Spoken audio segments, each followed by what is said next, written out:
I play Arlo, and when you first meet him, he's very naive. He uses his father to depend on him to guide him throughout his entire life. But when he gets separated, he has to figure out a way to not be that way because his father's not there. My character is Poppa Henry, who's the patriarch, father of the family, and Arlo is one of his 3 kids, but the one that he spends most time on because he's a little bit more challenged than some of the other kids.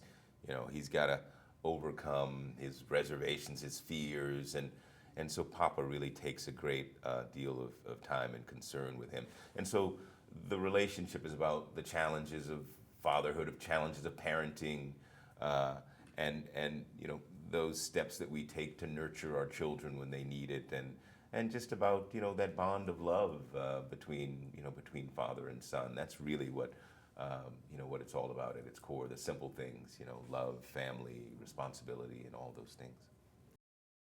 Arlo thinks of Spot as this evil and vicious and horrible person, but he comes to realize later on in the film that he is very nice and he's very sweet and he's a kind person, and that's why he becomes very close with him. Well,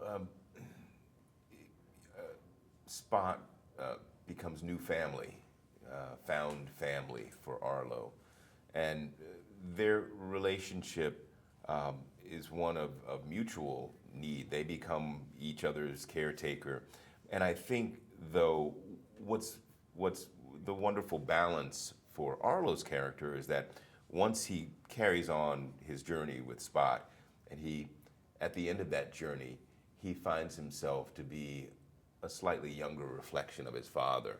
So that, for me and for my son as well, was very resonant. He noted, he picked up on, this idea of the emergence of the young man in a very strong way. So, Spot kind of helps, takes over the reins from Poppa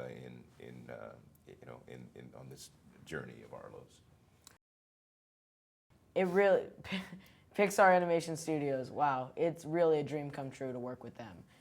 I can speak for every actor that, I think one time in their life they wanted to work with Pixar. And I think my entire acting career I wanted to work with Pixar. So, to be a title character in their movie, it's really overwhelming, and I'm so grateful to be a part of it. Like Raymond, like my kids, like, most of our kids, I'm a huge fan of Pixar, and I've viewed these movies through the eyes of my children. And it's so for that reason have a very special place personally, but also the quality of the storytelling, the filmmaking, and the animation is the leading edge. So hugely gratifying to be asked to be a part of this, but also to do a film that my kids would do backflips over in seeing, and that their friends would freak out about me, in seeing. It's just, it's wonderful stuff, and but at the same time, what I was most struck by, and what I think I tried to draw on in playing, in my part in breathing life into this character, was the experiences of family, of fatherhood. And I think for audiences, those are the universal, resonances that we can all respond to. Because they're very basic. It's about love, loyalty, friendship, finding strength growing up, taking on the lessons of family and fatherhood and motherhood and all of these things. It's about all those things that we all, that we're all created from. So, parents should see it with their kids, and kids with their parents, and enjoy.